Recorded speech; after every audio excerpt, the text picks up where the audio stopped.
Hello बच्चों, जैसा कि मैंने कहा था कि जो है आपको 9 to 12 पूरी मैथ पढ़ाएंगे। तो चलिए ठीक है, क्लास 9 का इंट्रोडक्शन पार्ट देखते हैं। क्लास 9 का surface area and volume most important chapter, जिसमें बच्चे कहते हैं सर जी फार्मूला रटते रटते थक जाते हैं, क्वेश्चन एक भी नहीं होता है। चलिए ठीक है, आज हम एकदम अच्छे से जो है ना इंट्रोडक्शन पार्ट बताते हैं। इंट्रोडक्शन पार्ट में सारे के सारे फार्मूले बताएंगे। वो फार्मूले चाहे 2D हो चाहे 3D हो, सब कुछ समझ में आएगा, बहुत मजा आने वाला। आइए देखते हैं इंट्रोडक्शन पार्ट में। चलिए ठीक है, हम बेसिक से एकदम स्टार्ट करेंगे, जीरो से स्टार्ट करेंगे, ठीक है, ताकि सबको समझ में आए। एक बार अगर तुमने इंट्रोडक्शन पार्ट अच्छे से कर लिया तो वादा करते हैं तुम्हारा एक भी क्वेश्चन नहीं फंसेगा। चलिए, एक भी फॉर्मूला तुमको याद नहीं करना पड़ेगा, सारे के सारे फॉर्मूले तुमको यहीं पे याद होंगे। चलिए ठीक है, इंट्रोडक्शन पार्ट में सबसे पहले हम तुमको बताएंगे रेक्टेंगल। रेक्टेंगल इसको क्या बोलते हैं? रेक्टेंगल। ये तुम्हारा क्या? रेक्टेंगल। रेक्टेंगल के बारे में सबको पता होगा। रेक्टेंगल में क्या होता है? Opposite sides are equal. इसकी अपोजिट साइड्स इक्वल होती हैं। अपोजिट साइड का मतलब समझो, कोई भी वर्ड पढ़ो, कुछ भी पढ़ो, दुनिया में कोई भी चीज पढ़ो, उसका तुमको मतलब पता होना चाहिए। अगर तुमको मतलब नहीं पता तो उसको रटने से कोई फायदा नहीं है। तो यहाँ पर हम लोग पढ़ रहे हैं रेक्टेंगल। हम सब समझ लेते हैं रेक्टेंगल आखिर होता क्या है, ये कौन सी बला है ना, यही समझ लेते हैं रेक्टेंगल क्या है। बाकी चीजें तो क्लियर ही हो जाएंगी। चलिए ठीक है, रेक्टेंगल इसकी क्या होती है? आमने सामने साइड की, आमने सामने की साइड बराबर होती है, जिसको पढ़ते हैं अपोजिट साइड आर इक्वल, यानी आमने सामने वाली साइड क्या होती है? बराबर। अगर इसको L माने तो ये भी होगी हमारे L, इसको B माने तो ये भी होगा हमारा B। क्यों? क्योंकि मैंने बताया ना, आमने सामने साइड इक्वल, तो आमने और सामने ना, ये हुआ आमने, ये हुआ सामने। ऐसा नहीं है, अगर ये तुम्हारा आमने है तो भी सामने है ना, तो एक के दूसरे के सामने सामने। ठीक, समझ लेना, फिलहाल समझदार हो सब लोग, ठीक है। चलिए ठीक है, और सबसे पहले इसका पढ़ेंगे क्या? पेरीमीटर। पेरी और मीटर। चलिए ठीक है, अब देखो अलग अलग शेप का अलग अलग पेरीमीटर याद करते करते थक जाते हो, तो उससे अच्छा क्या है, यही समझ लो पेरीमीटर आखिर होता क्या है। अगर हम ये बात समझ लें कि पेरीमीटर क्या होता है, तो क्या होगा? चाहे जो शेप आ जाए, टेढ़ी मेढ़ी कोई भी शेप आ जाए, हम उसका क्या करेंगे? पेरीमीटर फाइंड कर लेंगे। चलिए ठीक है, पेरीमीटर तो कोई भी शेप हो, चाहे वो रेक्टेंगुलर हो, चाहे वो सर्कुलर हो, चाहे वो स्क्वायर के शेप में हो, चाहे ट्राइंगल के शेप में हो, कोई भी दुनिया की कोई भी शेप हो, उसका पेरीमीटर क्या होता है? ध्यान से सुनना मेरी बात को। पेरीमीटर जो होता है ना, किसी भी शेप की क्या होती है? बाउंड्री ना, चारों तरफ की जो बाउंड्री होती है उसी को हम कहते हैं क्या? पेरीमीटर। मान लो तुमको अपने घर का पेरीमीटर निकालना है, तो क्या करना? उठाना वो बड़ा वाला इंची टाइप, लंबाई चौड़ाई सब नाप डालना, वही होगा क्या? पेरीमीटर। चलिए ठीक है, तो इसका पेरीमीटर क्या होगा? आप देखो, मैंने बताया ना, जी कोई भी शेप है उसकी जो चारों साइड को नाप डालो, वही तुम्हारा होता है पेरीमीटर। L प्लस L बोलो 2L, B प्लस B बोलो 2B, B ले लो कॉमन, ये आ गया क्या? L plus B। इसका फॉर्मूला है पेरीमीटर ऑफ रेक्टेंगल ना। अब देखो फॉर्मूला बना दिया तुमने ना, किसने बनाया? तुम लोगों ने बनाया है ना। चलिए ठीक है, उसके बाद क्या फाइंड करेंगे? एरिया। किसका एरिया? रेक्टेंगल का। ये क्या होता है? L इंटू बी, याद रखना LB ना, area of rectangle L into B. ठीक है, तीसरी बात आती है डायगोनल। अबे डायगोनल कहां से आ गया? ये होता है हमारा डायगोनल, तो आ जाएगा diagonal of rectangle is equal to होगा under root L square plus B square. समझ में आया होगा। चलिए ठीक, इसके बाद आगे हम देखते हैं स्क्वायर है। स्क्वायर क्या होता है? स्क्वायर ये होगा तुम्हारा क्या? स्क्वायर। ठीक है, स्क्वायर का क्या होता है? स्क्वायर की चारों साइड इक्वल होती हैं, चारों साइड आपस में बराबर होती हैं। अगर इसकी एक साइड को हम A माने तो इसका मतलब इसकी चारों साइड क्या होंगी? इसका पेरीमीटर हो जाएगा पेरीमीटर, MEDER, पेरीमीटर। ठीक है, 4 इंटू ए का मतलब साइड, एरिया ऑफ स्क्वायर क्या होगा? ए स्क्वायर। ए स्क्वायर मतलब साइड का स्क्वायर। चलिए ठीक है, इसका डायगोनल क्या होगा? इसमें कितने डायगोनल होंगे? 2 डायगोनल होंगे, और इसका डायगोनल हो जाएगा आपका डायगोनल √2 इंटू 8, ये तो हो गया आपका स्क्वायर। चलिए ठीक है, इसके बाद हम देखते हैं सर्कल। सर्कल क्या होगा, सर्कल बनाएंगे, सर्कल के बारे में सब कुछ पढ़ेंगे, बताएंगे, एक एक चीज बताएंगे। उम्मीद है सारी की सारी चीजें आपको समझ में आएंगी सर्कल की। आप सबने लिख लिया ना, क्योंकि बगैर लिखे मैथ नहीं आती है। मैंने एक नहीं 1000 बार बता दिया कि जैसे खुद के मरने से स्वर्ग मिलता है ना, उसे खुद के लगाने से मैथ आएगी। इसलिए जो है ना, पेन और कॉपी रखिएगा, लिखते रहे ना साथ में। चलिए ठीक है, सर्कल नहीं आज, सर्कल कल नहीं आज। अब सर्कल है, इसका सेंटर भी होगा, बना दी सेंटर। सेंटर से सरकमफ्रेंस पे कोई भी लाइन हम मिलाते हैं, इसको हम क्या कहते हैं, रेडियस कहते हैं। अगर इस लाइन को हम कंप्लीट करते हैं तो ये हमारा डायमीटर हो जाता है, और ये हाफ यानी कि ये 20 से अगर काटते हैं तो आर ना, आर मतलब 2r ना। तो यहां से, और ये पूरी लाइन को अगर हम क्या कहेंगे, पूरी लाइन को हम डायमीटर कहेंगे। ठीक है, एक क्वेश्चन पूछा जाता है, relation between radius and diameter. चलिए बताते हैं, डायमीटर रेडियस में रिलेशन क्या होगा। तो इसके दो रिलेशन होते हैं, मतलब रेडियस और डायमीटर में दो रिश्तेदारी होते हैं, दो तरीके से रिश्तेदार होते हैं। कैसे कैसे, एक तरीके से d = 2r, r = d/2 ना। मान लो ये मामा मौसी के दो रिश्तेदार हैं ना, दो तरीके से एक रिश्तेदार, मतलब आदमी एक ही है, रिश्तेदारी दो तरीके से, दोनों याद रखना। रिलेशन बिटवीन d/2, मान लो एमसीक्यू में अगर तुमसे पूछ लिया गया कि रिलेशन बिटवीन d/2, तुमने ये याद करके गया, ये तुमने नहीं याद किया, ये तुमने नहीं पढ़ा, ये तुमको नहीं समझ में आया, तो ऑप्शन तो यहाँ था नहीं, तो सच्ची वहां देखो ऑप्शन नहीं था। अरे था, ये वाला तो था, ये लगाए होते हैं, देख लो। ठीक है, फिर लिखेंगे सरकमफ्रेंस, इस पे ऐसा पूरी लिख दें, ठीक लिखे थे ऑफ सर्कल 2πr। ये पाई कहां से आ गई, सब कुछ तो ठीक था सर जी, अब तक ठीक ठीक समझ में आ रहा था, ये आप जो लिख दिए बीच में ना, ये कहां से आए। चलिए ठीक बताते हैं इसको कहां से लाए हैं। ये जो है पाई,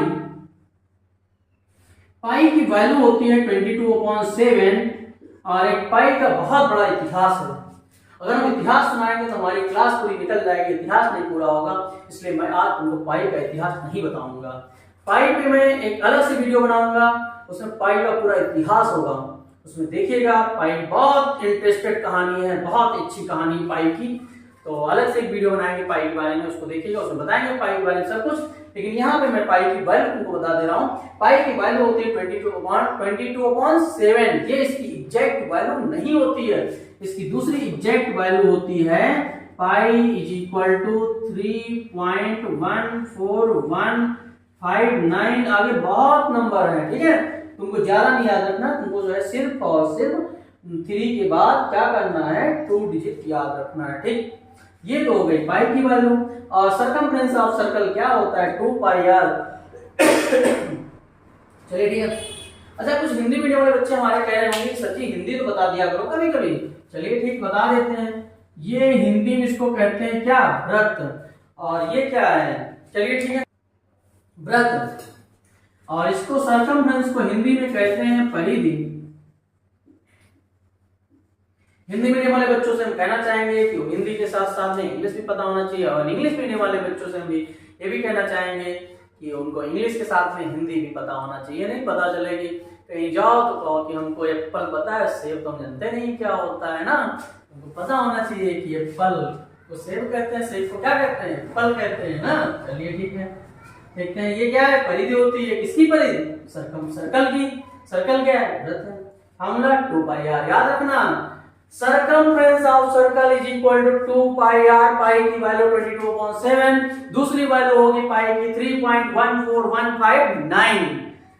अब कहोगे सर जी ये तो याद हो जाएगा 22/7, ये वैल्यू मुझे नहीं याद हो पा रही, हम तो भूल जा रहे बार बार। चलिए ठीक है, पाई की वैल्यू याद करने की ट्रिक बताते हैं तुमको, एक सेकंडों में पाई की वैल्यू याद कर लोगे। कैसे याद करोगे, चलो ये लिख ले, अरे इसको मैंने हटा दिया, अभी एरिया बताने भूल गए, कोई बात नहीं, समझ लेना। पाई की वैल्यू बताते हैं, पाई की जो बड़ी वाली वैल्यू है ना 3.1415 ये कहां से आई? कहां से आई बात बताएंगे, कैसे याद करेंगे ये बात बताते हैं, ठीक है। चलिए, पाई डे मनाया जाता है। पाई डे मतलब पाई का बर्थडे, पाई डे मतलब पाई का बर्थडे। पाई का बर्थडे कब होता है? 14 मार्च को होता है ना। 5 मार्च को मेरा होता है, 14 मार्च को पाई का बर्थडे होता है ना। यानी हम पाई से बड़े हैं, ठीक नहीं? हाँ बड़े हैं ना, हाँ बड़े हैं। ये 5 मार्च पहले आया, 14 मार्च बाद में आया, तो हम तो पाई से बड़े हुए ना। पाई का बर्थडे मनाया जाता है, कब मनाया? 14 मार्च। जो डेट लिखते हो तो बाद बीच में पॉइंट लगाते हो ना, 14 मार्च। और पता है पाई का बर्थडे जो मनाया जाता है उसका एक फिक्स टाइम भी होता है। कौन सा टाइम होता है? 1:59। मतलब पाई का बर्थडे मनाया गया था 14 मार्च को 1:59 पे। ये मैं कहानी बता रहा हूँ, याद करने की ट्रिक बता रहा हूँ ना। नहीं, ये बात तो सत्य है कि पाई डे 14 मार्च को मनाया जाता है, लेकिन इस समय वाली बात मैंने अपनी तरफ से जोड़ा है। क्यों? तुमको याद कराने के लिए। और पक्का बता रहे हो, तुमने जो है ना पाई का बर्थडे याद रखा तो पाई की वैल्यू जिंदगी में नहीं भूलोगे। भूलना चाहोगे तब भी नहीं भूलोगे अगर तुमने पाई का बर्थडे याद रखा। पाई का बर्थडे कब होता है? 14 मार्च को। कितने बजे केक कटा था? गए थे नहीं गए थे? गए होते तो पता होता, जब गए नहीं तो पता करना। हम गए थे, हमको पता है 14 मार्च 1:59। बड़ा लेट कर दिए थे, बुला दिए 10 बजे। केक काटे कब? 2 बजे। 2 बजे में 1 मिनट कम रह गया था, मतलब 1:59 केक काटे ना। पाई की वैल्यू 3.1415 याद रखना, ठीक। चलिए, सर्कल।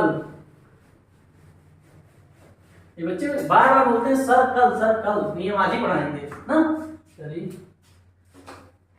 सर्कल क्या आ गया? सर्कल सर्कमफ्रेंस पढ़ चुके थे। एरिया की बात आती है, एरिया ऑफ सर्कल ना, हिंदी बोलेंगे वृत्त। क्या होता है? पाई आर स्क्वायर। पाई 22.7 याद रखना, ठीक है। दूसरी वालो भूल गए? पाई बर्थडे 3.1415 ना। 14 मार्च 2:59 बुला लिए थे 10 बजे, याद रखना। केक काटे 2 बजे 1 मिनट बाकी था, ठीक। अब बात आती सर्कल तो हो गया, अब इसका छोटा भाई भी है अभी एक, कौन? Semi circle. Semi circle, semi circle. चलिए, ये इसका भाई आ गया, ठीक। आ गया भाई, इसका नाम है सेमी सर्कल। सेमी सर्कल ना, ठीक। अब इसका पढ़ेंगे पेरीमीटर। पेरीमीटर मतलब अभी मैंने आप लोग को बताया था क्या होता है, बाउंड्री होती है। चलिए, इसकी बाउंड्री हम लिख लेते हैं। तो देखो, इसका जो बड़का भाई था ना सर्कल, उसका क्या था? Perimeter 2 pi R. तो इसका भी लिख दोगे क्या? 2 पाई आर। कहोगे सर जी 2 से डिवाइड कर दो, हो गया। लेकिन नहीं हुआ। क्यों नहीं हुआ? देखो इधर, जो सर्कल था इसको जो तुमने बीच से यहां से काटा ना, यहां से जब काटा तो देखो इधर तो खाली रहेगा, बाउंड्री कंप्लीट ही नहीं हो रही है। बाउंड्री जब तक नहीं कंप्लीट होगा, पेरीमीटर नहीं कंप्लीट होगा, चोर आके घुस जाएंगे तुम्हारे घर में। बाउंड्री पूरी कंप्लीट रखना। बाउंड्री कैसे कंप्लीट होगी? ये देखो क्या है, क्या है? डायमीटर। डायमीटर डी, डायमीटर मतलब डी, ठीक है। डी इक्वल टू तुमने क्या पढ़ा था? 2r। क्या करेंगे इसमें? हम जोड़ देंगे 2r। कंप्लीट हो गई हमारी बाउंड्री। 2 से 2 काट देंगे, ये आ गया pi plus r plus 2r। दोनों में कॉमन ले लो। क्या कॉमन है? r कॉमन ले लो। यहां से बचता है पाई, यहां से बचता है 2। यही तुम्हारा होगा क्या? Perimeter of semi circle. उम्मीद है सबको समझ में आया होगा। अब हम आ जाते हैं किस पे? ट्राइंगल पे। चलिए ठीक, बताते हैं ट्राइंगल बगैर रुके। ट्राइंगल ये कौन सा ट्राइंगल है? अब बताना तो पड़ेगा टाइप्स ऑफ ट्राइंगल भी, लेकिन अब टाइप्स ऑफ ट्राइंगल अगर हम यहाँ पे बताते हैं तो समय बहुत जाएगा। टाइप्स ऑफ ट्राइंगल की मैं एक अलग वीडियो बनाऊंगा किसी दिन, जो है आप लोग जरूर देखिएगा, आप लोग बहुत अच्छे समझ में आएगी, ठीक है। आप यहाँ पे ट्राइंगल देखते हैं, कौन सा ट्राइंगल? यहाँ पे राइट एंगल ट्राइंगल हम देखते हैं, ठीक है। Right angle triangle, right angle triangle की ये एक साइड होती है, इसको हम परपेंडिकुलर कहते हैं, इसको हम बेस कहते हैं, और इसको हम क्या? हाइपोटेनस कहते हैं। सबको पता होगा, बच्चे होशियार है, सबको पता होगा सबको। चलिए ठीक है, पेरीमीटर ऑफ ट्राइंगल क्या होता है, ये लिख लेना नाम इसका, इसका नाम है ट्राइंगल। अच्छा कुछ बच्चे कहते हो कि सच्ची बता तो दो ट्राइंगल क्या होता है ना, चलिए बता देते हैं ट्राइंगल क्या होता है। ट्राई मींस तीन, एंगल मींस एंगल जिसमें होते हैं तीन एंगल, वो होता है ट्राइंगल ना। ये लोग कहीं भी बनाओ, इसे कैसे चाहे जिसे बनाओ, देखो 1 2 3 ट्राइंगल, कौन सा एंगल जिसमें होते हैं तीन एंगल, उसको क्या बोलते हैं, ट्राइंगल। एंगल मींस कोण। चलिए ठीक है, अब देखो हम लिखेंगे perimeter. Perimeter of triangle sum of all side. अब ये सम ऑफ ऑल साइड क्या है, मतलब जितनी भी साइड है सबको जोड़ डालो, वही होता है क्या, बोलो पेरीमीटर। एरिया ऑफ ट्राइंगल, हम ट्राइंगल नहीं लिखेंगे, तुम ही लिखना ट्राइंगल, मैं एरिया लिखूंगा बस, ठीक है। Half into base into height, ये क्या है, एरिया ऑफ बोलो ट्राइंगल ना। चलिए ठीक है, ये हो गया ट्राइंगल, ये हो गया सर्कल। अब 2D के सारे डायग्राम हो गए ना, सारे हो गए, कोई बाकी हो बताओ कमेंट करके, नहीं बाकी, चलिए ठीक है। अब हम आ जाते हैं, ये तो तुम्हारा था बेसिक जो तुमने 5th 6th 7th 8th में पढ़ा था। अब जो है हम लोग आगे पढ़ेंगे 3D डायग्राम क्या होते हैं, पढ़ेंगे अब कौन सा डायग्राम, 3D डायग्राम। चलिए देख पढ़ते हैं। 3D में सबसे पहला आता है क्या, बोलो बोलो क्यूब। जानते हो नहीं जानते हो, सबने देखा होगा क्यूब। चलिए ठीक, सबको दिखाते हैं हम क्या, क्यूब। ये होता क्या है क्यूब, क्यूब क्यूब सबने देखा होगा क्या होता है क्यूब का। वैसे मेरे पास यहाँ कोई एग्जाम्पल नहीं है, अगर चलिए ठीक है फिर भी कोशिश करते हैं कुछ दिखाने की आपको। चलिए ठीक है, कोई बात नहीं, एग्जाम्पल नहीं मेरे पास, लेकिन हाँ आप लोग के पास एग्जाम्पल बहुत सारे होंगे। लूडो खेले हो ना, लूडो में जब पैसा होता है ना, उस क्यूब के शेप का होता है। तब देखो, अब तुमको सबसे पहला सवाल यह है क्यूब होता क्या है। क्यूब एक ऐसी शेप होती है जिसमें 6 सरफेस होते हैं, 6 के 6 सरफेस क्या होते हैं, इक्वल होते हैं।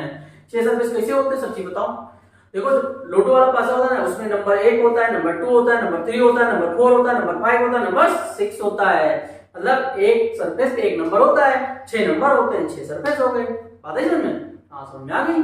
तो हम लोग पता चल गया ना क्यूब में कितनी सरफेस होती है, 6 सरफेस होते हैं क्यूब में, ठीक है। और 6 सरफेस क्या होते हैं, इक्वल होते हैं। मान लिया इसका जो है एक साइड ए है, तो इसकी सारी साइड क्या होंगी, ए होंगी, ए होंगी, ए होंगी, होंगी नहीं होंगी, होंगी, ठीक है। अब हम सबसे पहले लिखेंगे सरफेस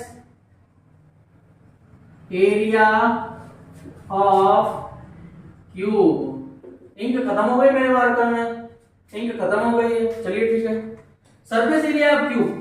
अब सुनो अच्छे से, सरफेस एरिया ऑफ क्यूब होता क्या है, तो ये समझ लो क्या कि सरफेस एरिया क्या होता है। तो हम बताते हैं सरफेस एरिया, सरफेस एरिया। अच्छा ये बात सीख ले, सरफेस एरिया होता क्या है। कोई भी शेप हो उसका अगर तुमको सरफेस एरिया फाइंड करना है, इसका मतलब ये हुआ कि जिस भी शेप का आप सरफेस एरिया फाइंड कर रहे हैं, उस शेप में हम पता करेंगे कितनी सरफेस है। जितनी भी सरफेस है उनका एरिया फाइंड कर लो, वही होगा तुम्हारा सरफेस एरिया। चलिए ठीक है, तो क्यूब में कितनी सरफेस बताया था, 6 सरफेस होती हैं। इसकी एक सरफेस स्क्वायर के शेप की होती है। एरिया ऑफ स्क्वायर मैंने इसके पहले वाले वीडियो में तुमको बता दिया था, ए स्क्वायर होता है तो उसमें 6 सरफेस होती हैं, तो हो जाएगा 6a स्क्वायर, ठीक। ए मतलब साइड ऑफ क्यूब। चलिए ठीक है, दूसरी बात आती है इसमें लेटरल सरफेस एरिया। मैं पूरा नहीं लिख रहा हूं, समझने की कोशिश करना। L for lateral, S for surface, A for area, ठीक है। लेटरल सरफेस एरिया क्या होता है, लेटरल सरफेस एरिया का मतलब ये होता है कोई भी शेप है, मान लो ये रूम है, जिस रूम में तुम बैठे हो या जिस रूम में मैं पढ़ा रहा हूं, इस रूम को मान लेते हैं कि हमारा छोटा सा डिब्बा है। मतलब कौन सा डिब्बा, क्यूब के शेप वाला। इस रूम की छत और फर्श के एरिया को अगर हम छोड़ देते हैं तो बाकी जो चारों दीवारों का एरिया है, उसी एरिया को हम क्या कहते हैं, उस एरिया को हम कहते हैं लेटरल सरफेस एरिया। तो आइए देखते हैं। अच्छा एक बात बताओ, जिस रूम में तुम बैठे पढ़ रहे हो ना, उस रूम को अच्छे से देखो, उस रूम में कितनी सरफेस है, गिनो जरा सा, एक बार गिन के बताओ हमको। 1 2 3 4 5 और 6। अगर तुमने फर्श और छत के एरिया को छोड़ दिया, कितनी सरफेस, कितने बचे? 4। कौन कौन 4? 1 2 3 4 ना, गिन के देखो एक बार जरा से, है ना? हाँ होंगे, ठीक है। अब 4 सरफेस बचे, तो लेटेस्ट सरफेस एरिया क्या होगा? 4a²। चलिए ठीक है, यहां से नियम ने ये सीखा कि जो है इसका जो है सरफेस एरिया क्यूब का कितना होगा? 6a²। लेटेस्ट सरफेस एरिया कितना होगा? 4a²। ठीक है, इतनी बात आप लोग को समझ में आई होगी। चलिए ठीक है, इसका भी हम फटाफट डायगोनल देख लेते हैं। डायगोनल, इसका डायगोनल हो जाएगा √3 इंटू साइड, साइड का मतलब हो जाएगा a। ये हो गए आपके 3 फार्मूले, तीनों फार्मूले इस क्यूब के। और इसका एक चीज और होता है, इसका होता है क्या? वॉल्यूम। वॉल्यूम, वॉल्यूम इसका होता है a क्यूब। a क्यूब का मतलब होता है साइड का क्यूब। उसके बाद हम आ जाते हैं किसके? क्यूबाइड पे। क्यूबाइड भाई बना लेते हैं क्या? क्यूबाइड। चलिए ये बन गया आपका क्यूबाइड। चलिए बन गया क्यूबाइड, बना लेना एक सुंदर सा क्यूबाइड। क्यूबाइड के एग्जांपल बहुत सारे हैं, जिस रूम में आप बैठे हैं वो रूम भी क्यूबाइड का एग्जांपल हो सकता है। लिखेंगे सरफेस एरिया, मतलब सरफेस एरिया मतलब total surface area. Total surface of cuboid होता है 2lb plus bh plus hl। Latest surface area of cuboid होता है 2hl प्लस b। सुंदर सुंदर एच बनाओ, टेढ़ा टेढ़ा के बना रहे हो, ठीक है ना। और लिखेंगे डायगोनल ऑफ क्यूबाइड होता है √l² plus b² plus h²। ये स्क्वायर है बेटा, ठीक है, ध्यान रखना। फिर लिखेंगे volume of cuboid is equal to l into B into H. फटाफट जल्दी फॉर्मूले करा देते हैं, एक्सरसाइज भी करानी है, थोड़ा स्पीड में करेंगे। अगर कहीं पे कोई समस्या आती है, कहीं कोई नहीं समझ में आता, कमेंट करना, दोबारा भी समझा सकते हैं, कोई दिक्कत नहीं है। चलिए ठीक है, आ जाते हैं इसके बाद हम लोग जो है क्यूबाइड के बाद सिलेंडर पे। ये सिलेंडर क्या है? गैस वाला नहीं है, ठीक है। सिलेंडर, सिलेंडर मतलब बेलन। बेलन जिसे मार खाते हो ना, खाते मार नहीं खाते हो? सिलेंडर गैस वाला नहीं, मार खाने वाला भी नहीं है ना। सिलेंडर को कहते हैं बेलन, मार खाने वाला नहीं, दूसरा वाला। देखते कौन वाला?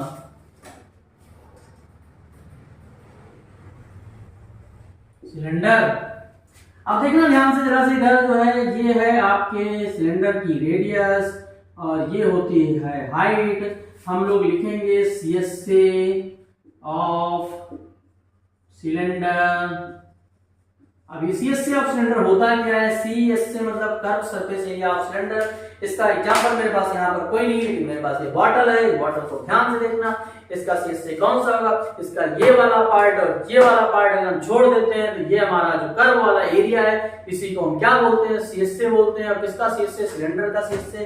समझ में आ रहा होगा? CSA of cylinder 2πRH। ये पाई क्या है? मैंने आप लोग को बता दिया था पाई क्या है। पाई की वैल्यू 22.7 होती है, ये मैंने पिछले वीडियो में आपको जो है ये बताया था। और जो है आर क्या है? Radius of cylinder. एच क्या है? Height of cylinder. दूसरा है TSA ऑफ सिलेंडर। क्या होता है? TSA ऑफ सिलेंडर क्या होता है? TSA ऑफ सिलेंडर तो हम क्या करेंगे CSA में? आप देखो मेरी बात को ध्यान से सुनो एक बार जरा से। आपने CSA इसको लिया था, CSA इसको लिया था। TSA मतलब टोटल सरफेस एरिया, और टोटल मतलब ये वाला और ये वाला भी ऐड होगा।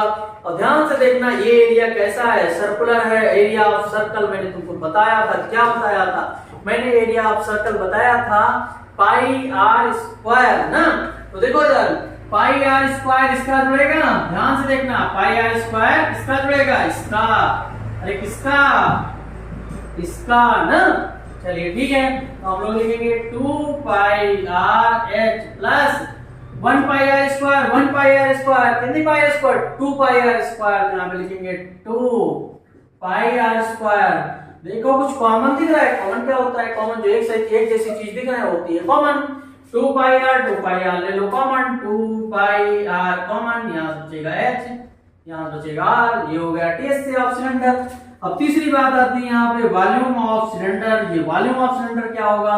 वॉल्यूम ऑफ सिलेंडर का फॉर्मूला होता है पाई आर स्क्वायर एच। ये हो गई इस बात सिलेंडर की। अब हम आ जाते हैं स्फीयर पे। अब ये स्फीयर क्या है, जिसको शॉर्ट स्क्रीन लेना है ले सकता है, लिख लेना, एक एक फॉर्मूला लिख लेना, सारे फॉर्मूले याद होंगे, क्वेश्चन बहुत आसानी से हो जाएंगे। बहुत इंपॉर्टेंट क्वेश्चन है, 9th क्लास 10th क्लास दोनों क्लास के लिए मोस्ट इंपॉर्टेंट है। इंट्रोडक्शन पार्ट दोनों क्लास के लिए बहुत इंपॉर्टेंट है, बोर्ड में 10 से 12 नंबर का आता ही आता है। चलिए ठीक है, स्फीयर हम देखेंगे स्फीयर क्या होता है। स्फीयर अरे सची आप तो सर्कल बना दिए। अरे नहीं बेटा, ये स्फीयर है, समझने की कोशिश करो। कैसे स्फीयर है बच्चा? सर्कल और स्फीयर में अंतर होता है। पूछो कि सब्जी क्या अंतर होता है? वो भी गोल, दोनों गोल गोल। इसका मतलब ये नहीं जो तुमको गोल दिख जाए तो एक ही जैसा है, ठीक है? दोनों गोल में अंतर है। क्या अंतर है? दोनों अलग अलग होते हैं। क्यों बताते हैं? जो सर्कल होता है वो दूसरी तरीके का गोल होता है, और जो स्फीयर होता है वो दूसरी तरीके का गोल होता है। हाँ, कुछ एग्जांपल लेके बताते हैं। मान लो पेपर है, पेपर को काट के सर्कल बना सकते हो।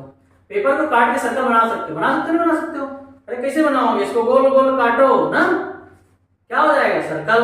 अरे घर में रोटी तो देखा होगा ना, रोटी माता जी रोटी बनाती है ना, रोटी देखा होगा, रोटी भी होती है गोल ना। और दूसरा स्फीयर कैसा गोल होता है? बॉल देखी नहीं देखी? बॉल देखी है ना, बॉल है। और ग्लोब देखा नहीं? ग्लोब देखा है। पृथ्वी भी गोल, तो कौन सा गोल? ये वाला गोल स्फीयर वाला, और सर्कल वाला गोल दूसरा होता है। अच्छा, मेन डिफरेंस क्या होता है सच्ची ये बताओ, बाकी छोड़ो। तो सर्कल और स्फीयर में मेन डिफरेंस ये होता है बच्चा, हम जो है सर्कल के सिर्फ और सिर्फ एरिया होता है, स्फीयर में क्या होता है? वॉल्यूम होता है। चलिए ठीक है, समझ गए सच्ची, आप सही बता रहे हैं। अरे हम तो सही बताते हैं, वैसे हम कभी गलत बताते हैं क्या? नहीं ना। चलिए ठीक है, तो ये सर्कल है, नहीं सर्कल नहीं है, फिर गलत बोले, स्फीयर है। चलिए ठीक है सर जी, आप कह रहे हैं मान लिए। ये इसलिए स्फीयर है बच्चा क्योंकि 3D डायग्राम में नहीं बना पाता हूं मैं, मुझे ड्राइंग आती ही नहीं है, समझे? बॉल का एग्जांपल ले लेना, वो तुम्हारा क्या होगा? स्फीयर होगा। चलिए ठीक है, अब स्फीयर है तो इसमें भी होगी क्या? रेडियस होगी, नहीं होगी? होगी रेडियस। बगैर रेडियस की कुछ भी नहीं होगा गोल, चाहे वो सर्कल हो चाहे वो स्फीयर हो, बगैर रेडियस के कुछ भी गोल नहीं होगा। जहां पे गोल वहां पे क्या होगा? रेडियस। ये भी ध्यान रखना, जहां पे गोल होगा वहां पे पाई भी होगी, ठीक है? जहां पे गोल आएगा वहां पे पाई भी आएगी और आर भी आएगा, दोनों चीजें आएंगी, ठीक? मैंने बताया ना पाई के बारे में बताएंगे, बहुत अच्छा बताएंगे, बहुत मजा आएगा पाई के बारे में बताएंगे, बस थोड़ा सा टाइम दो। सरफेस एरिया ऑफ क्या? सर्कल। ये गलत बोलो, सर्कल नहीं बोलना है, स्फीयर बोलना है। स्फीयर क्या होता है बोलो? 4 पाई आर स्क्वायर। सर जी फिर आ गया पाई, मैंने कहा मना आएगा पाई, क्यों? क्योंकि ये है गोल, जहां होगा गोल वहां कौन आएगा? पाई और आर दोनों आएंगे, ठीक? उसके बाद लिखेंगे वॉल्यूम ऑफ स्फीयर। चलिए ठीक है, वॉल्यूम क्या होता है? इसका वॉल्यूम होता है 4/3 पाई आर क्यूब, ठीक है? ये हो गया आपका स्फीयर, वॉल्यूम ऑफ स्फीयर और सरफेस एरिया ऑफ स्फीयर। उम्मीद है सब कुछ समझ में आया होगा। चलिए ठीक, इसके बाद आते हैं कोन पे। देखना कोन क्या है, बड़ा मजा आएगा कोन पढ़ने में।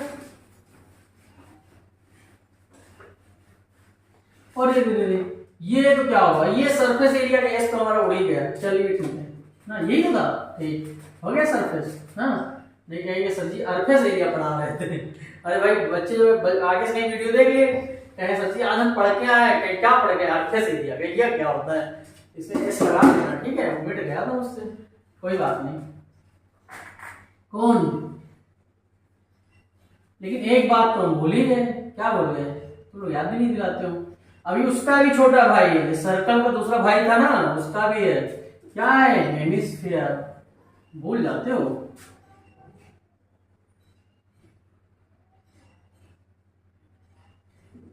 ये है हेमिस्फीयर।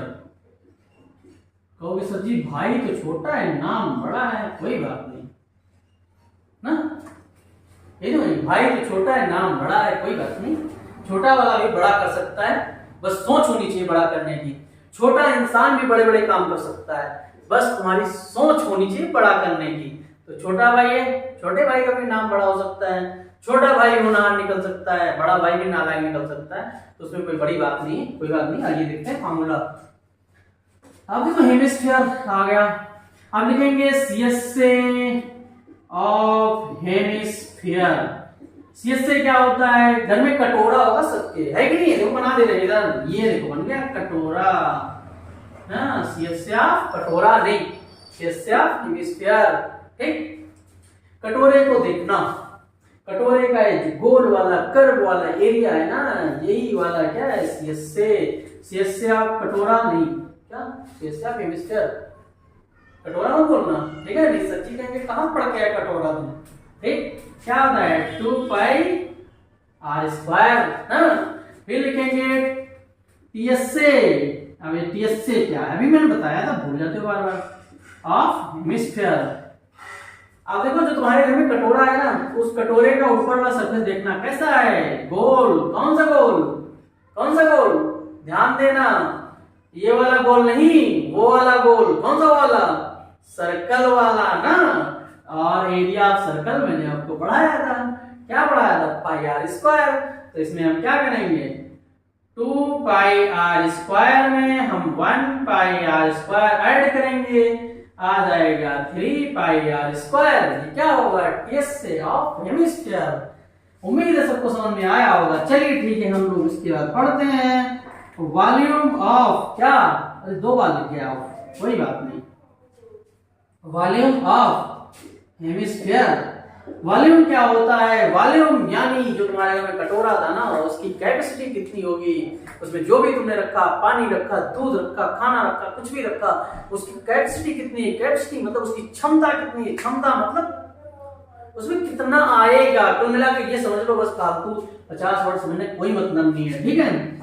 अब देखो इसका बड़का भाई जो था ना, उसका जो है स्फीयर, उसका वॉल्यूम था 4/3 पाई आर क्यूब, तब छोटा है ना, छोटा रहेगा, ये 4/3 पाई आर क्यूब, तो 4 का आधा, 4 का आधा, बोलो 4 का आधा 2 ना, तो ये आ जाएगा 2/3 पाई आर क्यूब। बात है समझ में आ गई होगी ना, मुझे उम्मीद है आप लोग को अच्छे से समझ में आया होगा। एक से एक और बचा है, आपको पढ़ना है, अभी जाना नहीं है, बैठे रहो, हाँ अभी पढ़ना है।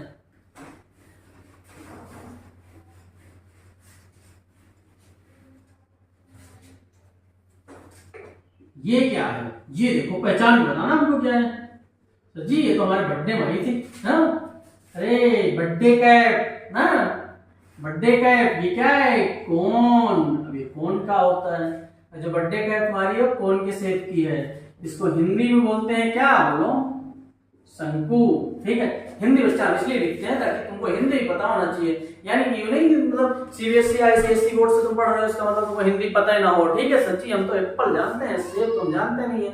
पता चला गए ठेले पर सेब लेने, ठेला वाला पढ़ा लिखा नहीं था, उससे हम गए भैया एप्पल दे दो, उसने कहा एप्पल तो मेरे पास है नहीं, मेरे पास तो सेब है। इसलिए हिंदी भी पता होना चाहिए, इंग्लिश भी पता होना चाहिए, क्योंकि हिंदुस्तान में रहते हो और हमारी मातृभाषा हिंदी है, इसलिए अगर तुमको हिंदी नहीं आती है बहुत शर्म की बात है। इसलिए मानते हैं अंग्रेजी तुमको आती है, बहुत अच्छी बात है, अंग्रेजी आती है, लेकिन अंग्रेजी आते आते हिंदी भूल गए, तो वही बात हुई कि हमने गैरों का इतना ख्याल किया कि मैं अपनों को भूल गया उनके आगे ना, तो ये तो गलत बात है ना, ये तो अपनों के साथ नाइंसाफी होगी, ठीक है। तो आइए देखते हैं शंकु यानी कौन, लिखेंगे सीएसए, सर जी बार बार सीएसए आ रहा है, आएगा बच्चा, सीएसए ऑफ, जहां वो भी गोल आएगा वहां सीएसए आएगा, जहां पे सीएसए आएगा वहां पाई आर सब कुछ आएगा। सर जी आप सीएसए बताने लगे, कोन के बारे में कुछ आपने बताया नहीं, कोई बात नहीं, आप कोन के बारे में बताते हैं। कोन की ये होती है क्या, लाइन बन गई हमारी टेढ़ी, कोई बात नहीं, सीधी करेंगे इसको, बताओ हो जाएगी सीधी, हाँ हो गई सीधी, अरे वाह बन गई सीधी, बन गई ना, देखो ये होती है, ये होती हाइट, किसकी हाइट, कोन की। और ये होती है क्या, रेडियस, किसकी रेडियस, कोन की। ये होती है slant height, slant height, height, ठीक। इसको लिखते हैं एल से। और इसकी हिंदी भी समझ लेना, तिरछी ऊंचाई, तुमने चढ़ा होगा ना, तिरछी तिरछी ऊंचाई, तिरछी ऊंचाई, उसको बोलते हैं स्लैंट हाइट। चलिए, CSA ऑफ कोण पाई आर एल, पाई वही पाई, इसके बर्थडे में गए थे, कब गए थे, याद नहीं, याद है, 14 मार्च को, 14 मार्च को गए थे ना, केक कटा था कब, 1:59 पे, याद हो गई पाई की वैल्यू ना। जिसको नहीं याद है पीछे देखना वीडियो, उसमें मैंने बताया था क्या है पाई का बर्थडे, 3.14159। चलिए ठीक है, एल क्या है, स्लैंट हाइट, आई आर यानी रेडियस। अभी जाना नहीं है, पढ़ना है पूरा, कौन बैठ जाओ, बताया था मैंने। PSA ऑफ कोण, अब PSA क्या है बच्चा, ये बताओ, जब तुम्हारी बर्थडे कैप आई थी तो ऊपर तो था गोल गोल ना, मतलब कर, और नीचे भी था गोल गोल, ये था कि नहीं था, हाँ। ये कौन सा वाला गोल था, वो वाला गोल, कौन वाला, सर्कल वाला ना। तो सर्कल वाला गोल मतलब पाई आर स्क्वायर। तो जब भी हम कैसे फाइंड करते हैं तो उसमें क्या करते हैं, CSA में हम उसका बेस ऐड कर देंगे कोण का, और ये आ जाएगा हमारे CSA। लिखेंगे pi r l plus pi r square. दोनों में कुछ दिखा कॉमन, हाँ सच्ची है कॉमन, क्या है, पाई और क्या आर, यहाँ बचा एल, यहाँ बचा आर, ये हो गया TSA ऑफ कोण। देखो बना दिया तुमने फॉर्मूला, ठीक। लिखेंगे वॉल्यूम ऑफ कोण, ठीक, देखो इधर वॉल्यूम ऑफ कोण 1/3 पाई आर स्क्वायर एच, ठीक है। तो ये हो गए तुम्हारे फॉर्मूले 2D 3D के। अगर तुमने सारे फॉर्मूले अच्छे से देखा है तो पूरा समझ में आया होगा, इंट्रोडक्शन आपने अच्छे से देख लिया है, तो आगे की एक्सरसाइज अच्छे से कर लोगे, इस बात की गारंटी है। नेक्स्ट सेशन में मैं आपको पढ़ाऊंगा सरफेस एरिया वॉल्यूम की एक्सरसाइज की क्वेश्चन कराऊंगा। अगर आपने अच्छे से क्वेश्चन किया तो मैं ये भी आपसे वादा करता हूं कि आपको सरफेस एरिया वॉल्यूम से कोई भी क्वेश्चन आएगा उसको आप जो सॉल्व कर लेंगे। बने रहिए हमारे वीडियो पर, आगे नेक्स्ट क्लास में हम लोग करेंगे एक्सरसाइज के क्वेश्चन। बहुत मजा आने वाला, मैथ पढ़ने में बहुत मजा आएगा, बस आना तो पड़ेगा क्लास में ना, नहीं घर घर तो आएंगे नहीं। Thank you.